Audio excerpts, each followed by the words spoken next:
Welcome student in class 8 chapter 1 civics, the Indian Constitution. Previously we have already discussed about the objectives and key feature of Indian Constitution, which is considered as a pillar of Indian Constitution. And now in this session we will begin to discuss about our fundamental rights, which is given by our constitution to its citizens. It means Indian Constitution to its citizens.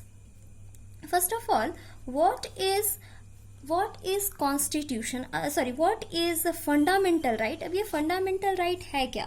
It refer as the conscience of the Indian Constitution, which guard against the misuse of the state power, protect citizens against the arbitrary and absolute powers in the states. Okay, so it's a basic right which given to every citizen of the country by the constitution of the state.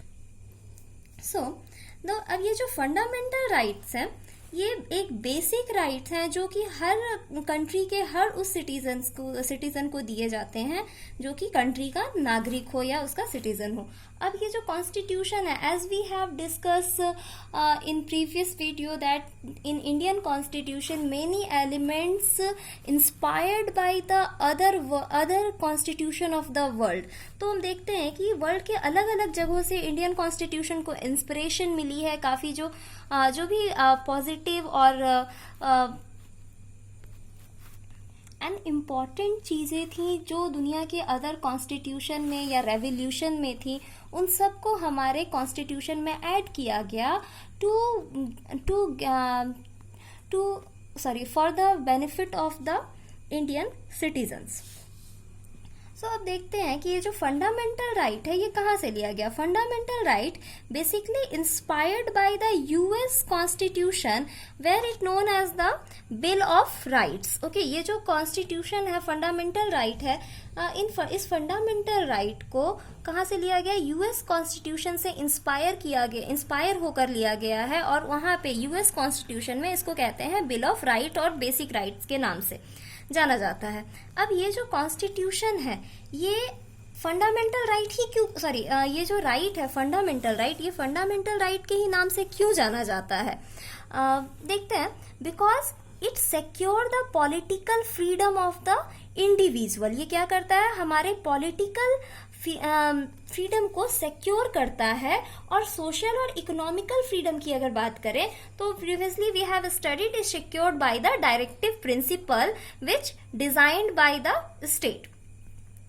And उसके अलावा fundamental right is very important for the all round development of a particular person.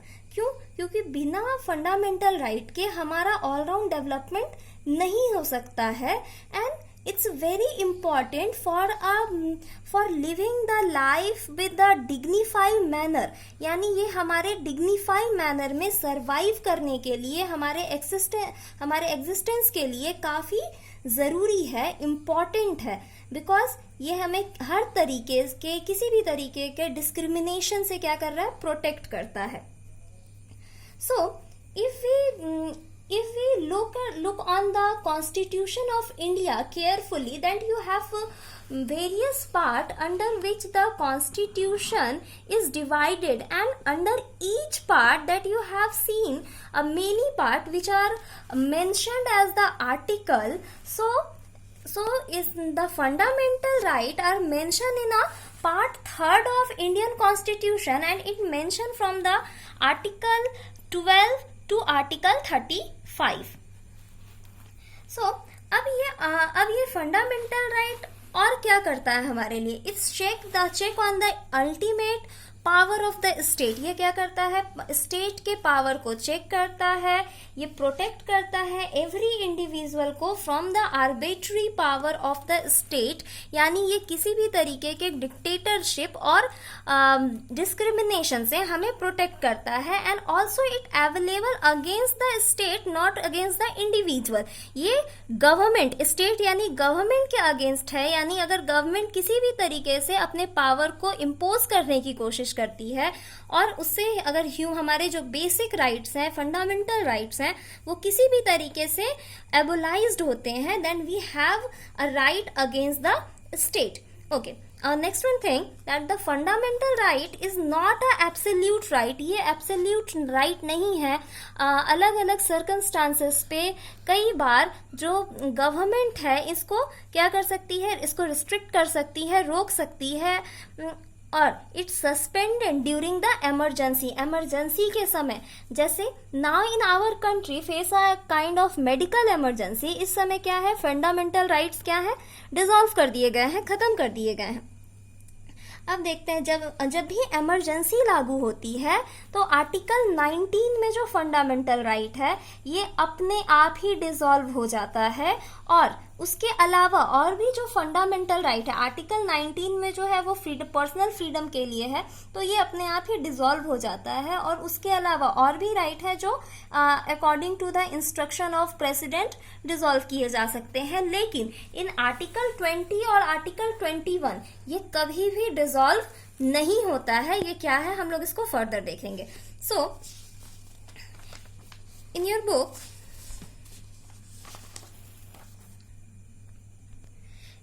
there is a given 6 fundamental right, which is right to equality, right to freedom, right against exploitation, right to freedom of religion, educational and cultural right, and right to constitutional remedies.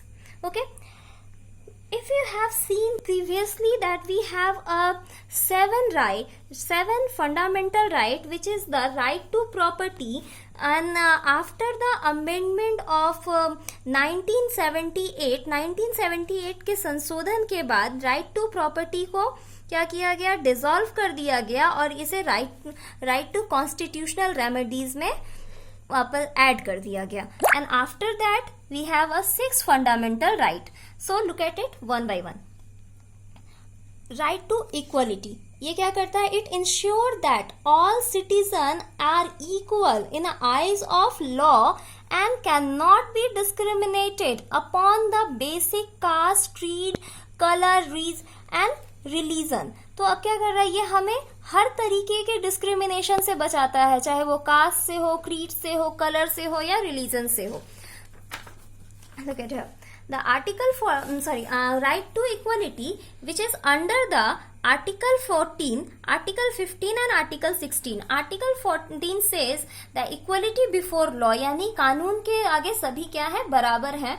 And Article 15 prohibition of discrimination on ground of religion, caste, race, sex और birthplace. Okay, यानी किसी भी आधार पर India के citizens को discriminate नहीं किया जा सकता है। They all are equal before the law. And article 16 the equality of opportunity in matter, यानी गवर्नमेंट की तरफ से जो भी अपॉर्चुनिटीज दी जाएंगी उसमें इस सभी इंडियंस को बराबर का मौका दिया जाएगा। And the public employment article 17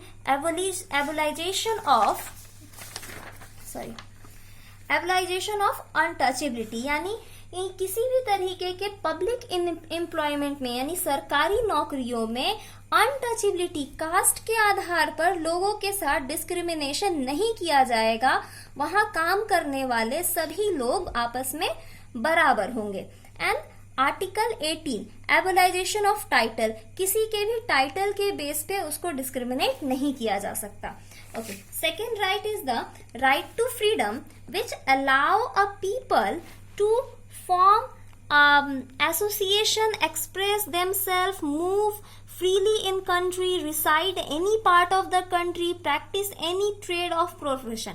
अब क्या है, ये है आजादी का अधिकार, लिबर्टी, राइट टू फ्रीडम, ये क्या कर रहा है, लोगों को अलाउ करता है, हम अपने आप को एक्सप्रेस कर सकते हैं, हम अपनी कंट्री में कहीं भी घूम सकते हैं, कहीं भी रिसाइड यानी कहीं भी रह सकते हैं, प्रॉपर्टी खरीद सकते हैं, एंड किसी भी तरीके का ट्रेड और प्रोफेशन प्रैक्टिस कर सकते हैं, इसमें किसी तरह का कोई रिस्ट्रिक्शन नहीं है. सो look at the articles. The article 19 protection from the certain rights regarding freedom, ये क्या करता है, हमारे फ्रीडम को बचाने का काम करता है, freedom of speech. And article 20 protection in respect of conviction और ऑफेंस, यानी आर्टिकल 19 हमें हमारे एक्सप्रेशन के राइट को, हमारे फ्रीडम के राइट को प्रोटेक्ट करता है. And article 20 protect our conviction of offence, बिना किसी गलती के किसी को भी अरेस्ट या उसको कन्विक्ट साबित नहीं किया जा सकता है. And article 21 protection of life and personal liberty, ये हमें which is very important, protection of life, it's a right of privacy और राइट टू लिव, जीने का अधिकार देता है, और पर्सनल लिबर्टी यानी अपनी आजादी का राइट देता है. And next one is the article 21A which right to education. Everyone who has a right to education, any educational institution cannot be discriminate on a person on the basis of their caste, creed, religion and etc. Article 22 protection against the arrest and detention in certain case. अब क्या कर रहा है, article 22 क्या कर रहा है, protect कर रहा है अरेस्ट पर्सन को, यानी जो अरेस्ट होते हैं बाय द पुलिस, उन अरेस्ट होने के बाद उनके क्या राइट्स हैं उनको बचाने का काम करता है, कि उनको अरेस्ट करते वक्त अरेस्ट वारंट देने की जरूरत है, 24 आवर के अंदर मजिस्ट्रेट के पास उसको पेश करने की जरूरत है. तो ये सारी चीजें आर्टिकल 22 में बताई गई हैं. About this we have already we will study in further chapters. Next one is the right to exploitation. The exploitation यानी शोषण के विरुद्ध अधिकार. A child labour, okay, for a kid up to 14 year age, यानी वैसे बच्चे जो 14 साल से कम एज के हैं उनके काम करने के ऊपर. And human trafficking, force labour which is punishable crime. अब ये कहता है कि आर्टिकल 23 ये प्रोहिबिटेड करता है किसको, the trafficking and the traffics in human being and force labour, लोगों को गुलाम बनाने या लोग इंसानों की खरीद बिक्री करने या जबरन काम करवाने, फोर्स लेबर को क्या करता है, ये प्रोहिबिटेड करता है, उससे लोगों की रक्षा करता है, बचाता है. And article 24 prohibited the employment of children in factories. We have already seen everywhere that the children who are under the age of 14, they frequently work in roadside, in dhabas, in factories and other areas. तो ये क्या है, एक तरह का offence है, ये child labour है और ऑफेंस है, ये हमारे कॉन्स्टिट्यूशन में स्ट्रिक्टली प्रोहिबिटेड है, इसकी मनाही है. Okay, next one is the freedom of religion. It allow the people follow and practice religion of their choice, यानी हम एक सेक्युलर कंट्री में रहते हैं, there is no any official religion of the state. So the article 25 allow to concession the free profession and practice and propagate a religion, यानी हम अपनी मर्जी का किसी भी रिलीजन को कभी भी प्रैक्टिस कर सकते हैं. Again article 26 said that freedom to manage religious affairs, यानी हम अपने रिलीजियस अफेयर्स, किसी भी रिलीजियस सेरेमनी को ऑर्गेनाइज कर सकते हैं और अपने रिलीजन को प्रैक्टिस फ्रीली कर सकते हैं. Article 27 the freedom as payment of taxes for promotion of any particular religion, मतलब अपने रिलीजन को प्रमोट करने के लिए हम किसी भी तरह के ऑर्गेनाइजेशन बना सकते हैं, उसमें पेमेंट कर सकते हैं. And again article 21 is the freedom as to attendance at religious instruction or the religious worship in certain educational institution, यानी अब कोई भी एजुकेशनल इंस्टीट्यूशन किसी पर्टिकुलर रिलीजन को प्रमोट कर सकता है, अडॉप्ट कर सकता है. Okay, next one is the educational and cultural right, which is the special right to the minority to establish educational institute and the and society to preserve and promote their culture. मतलब कोई भी minority या tribes अपने किसी भी particular educational institute को set up कर सकते हैं अपने कल्चर को प्रमोट और प्रिजर्व करने के लिए। Next one is the right to constitutional remedies. if any of right of the citizen are violated, then they can move the court for enforcement of their right under the right to constitutional remedies। अब क्या है कि ये जो constitutional remedies है ये हमें एक स्पेशल अधिकार देता है कि अगर किसी भी तरीके से हमारे जो ये ऊपर के जितने भी राइट्स हैं, बाकी के जो 5 फंडामेंटल राइट्स हैं या बेसिक ह्यूमन राइट्स हैं, कि किसी भी तरीके से एबोलाइज्ड होते हैं, इनका शोषण होता है, तो हम फ्री हैं कोर्ट में जाने के लिए और वहां अपने अधिकार को वापस पाने के लिए हम वहां पे किसी भी तरह का अप्रोच कर सकते हैं। सिमिलरली तो the fundamental right, again our constitution provide us a duty. जैसे फंडामेंटल राइट हमारे बेसिक राइट है जो हमारे डेवलपमेंट के लिए बहुत जरूरी है। Similarly the duty of citizen, then it define the what is the duty of citizen which have to pay to respect towards our nation।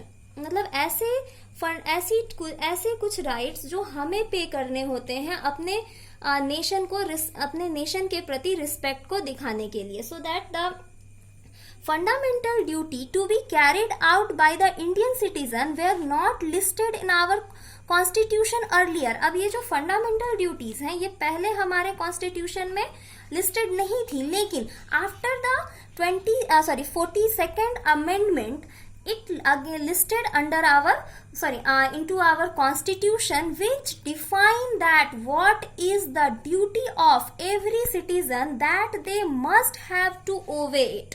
Okay, so one by one we have to see the respecting the constitution, national flag and national anthem। हमें अपने constitution, संविधान,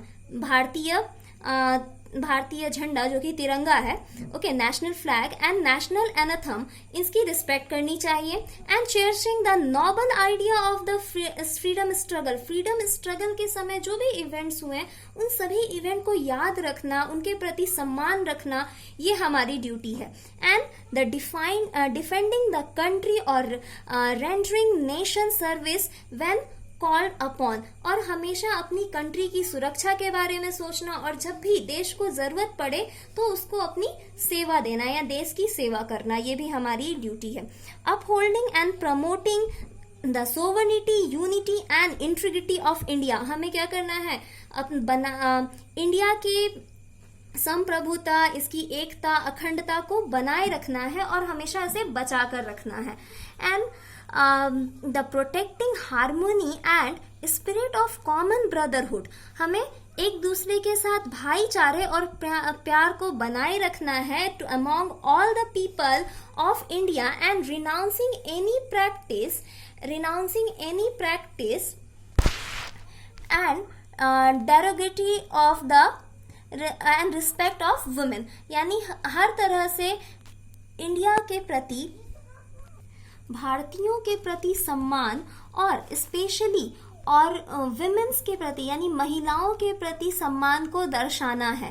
and the preserving the rich heritage of nation cultures, यानी हमारे जो heritage है, हमारी जो विरासत है, ऐतिहासिक विरासत है, उसे संभाल कर रखना, अपने कल्चर को प्रमोट करना, it's our duty. And also the protecting and improving the natural environment including forest, lake, river, wildlife, having compassion of living creatures। यानी हमारे जो प्राकृतिक संसाधन है, हमारे जो नेचुरल रिसोर्सेस हैं, उन सबको बचा के रखना, जिसमें फॉरेस्ट है, लेक्स है, रिवर्स है।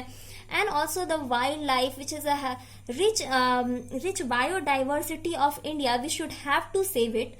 And the developing the scientific temper and humanism in of inquiry and reform, हमें क्या करना है, हमें अपने देश के साइंटिफिक टेम्पर यानी साइंस को, ह्यूमनिज्म मानवता को बढ़ावा देना है, साइंस को बढ़ावा देना है, देश की तरक्की के लिए काम करना है, and safeguarding the public property and abjuring the violence, हमें अपनी पब्लिक प्रॉपर्टी को बचा के रखना है और किसी भी तरीके से पब्लिक प्रॉपर्टी का नुकसान नहीं करना है। स्ट्रीविंग फॉर एक्सेलेंस इन और इंडिविजुअल कलेक्टिव एक्टिविटी, और हर तरीके से हम जो भी करें उसमें अपने देश की सेवा को महत्व देना है। Okay, apart from this the many silent feature of our constitution are many other aspect of Indian politics and it will be explore in further chapter. इसके अलावा भी हमारी कॉन्स्टिट्यूशन में कई सारे साइलेंट फीचर्स हैं